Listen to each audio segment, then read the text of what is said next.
নমস্কার, নিউজ 18 বাংলার ডিজিটালে আপনাদের স্বাগত। ওয়েদার আপডেট নিয়ে রয়েছি আমি অনিন্দিতা। আজ রবিবার গোটা দক্ষিণবঙ্গে বৃষ্টির সম্ভাবনা থাকছে এবং উত্তরবঙ্গেও বৃষ্টি হতে পারে এমনটাও আশঙ্কা থাকছে। ঠিক কি বলছে হাওয়া অফিস? ওয়েদার আপডেটে বলা হচ্ছে যে আজ দক্ষিণবঙ্গের 11 জেলায় বজ্র বিদ্যুৎ সহ বৃষ্টির সম্ভাবনা থাকছে এবং তার মধ্যে 3 জেলায় থাকছে দুর্যোগের আশঙ্কা। 2 চব্বিশ পরগনা অর্থাৎ উত্তর এবং দক্ষিণ চব্বিশ পরগনা এবং নদিয়া, এই 3 জেলায় শিলাবৃষ্টি সহ বজ্র বিদ্যুৎ এবং বৃষ্টি হতে পারে এমনটাই আশঙ্কা থাকছে।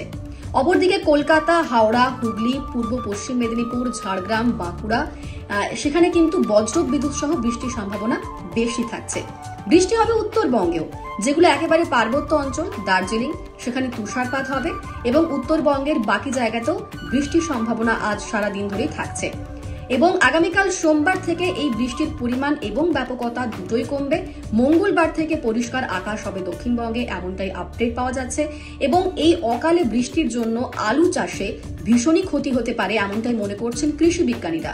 আর এই বৃষ্টির জন্য তাপমাত্রা 2 থেকে 3 ডিগ্রি কমতে পারে এমনটাও কিন্তু অনুমান করা যাচ্ছে এবং মঙ্গলবার থেকে পরিষ্কার আকাশ হবে, দুর্যোগ কমে যাবে এমনটাই বলা হচ্ছে ওয়েদার আপডেটে।